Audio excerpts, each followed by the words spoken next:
Well, meanwhile, this war of words continues between President-elect Donald Trump and United Steelworkers local 1999 union boss Chuck Jones. It all started when Jones said Trump lied about the number of jobs saved in his deal with Carrier, and then said the following on Fox Business.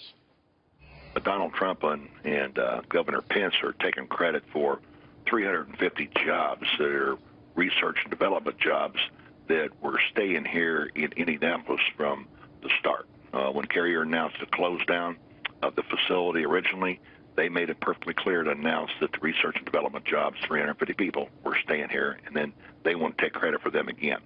Well, then Trump lashed out at Jones over Twitter, saying, quote, Chuck Jones, who's president of United Steelworkers 1999, has done a terrible job representing workers. No wonder companies flee country.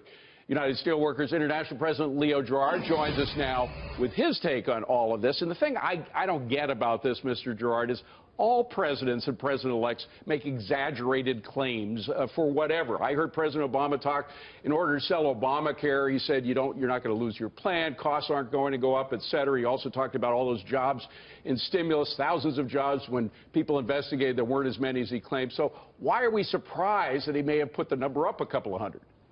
Well, here's part of the problem with that. These people were going to lose their jobs. And when he announced that 1,100 people would be saved, a whole bunch of those people went away thinking that they were going to have some sense of security.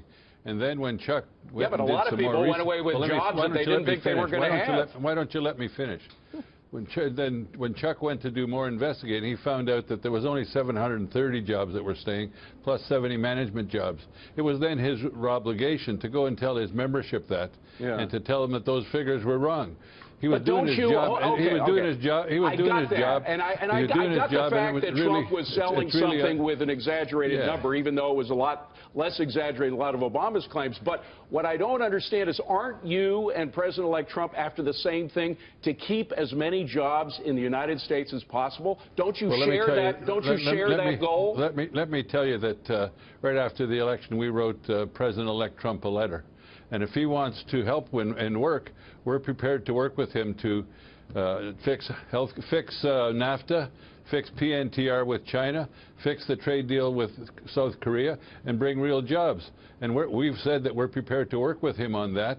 And the fact that Chuck has also said that of the 730 jobs that were saved, he's grateful for that. Yeah, but good. You know what? We've got thousands but look, of jobs. If you are serious, hold on a second. If you're serious about wanting to work with the president-elect, then why don't you let bygones say, okay, there's a couple of hundred jobs of a mistake, but we want to work together on the big issues like TPP, where you agree on. We've already done that. We've already done that. But let me set you straight. It wasn't Chuck Jones that started the what do you call it, the tweet. I don't tweet. I got a flip phone. I don't tweet as much as I should, I guess. It wasn't Chuck that started this.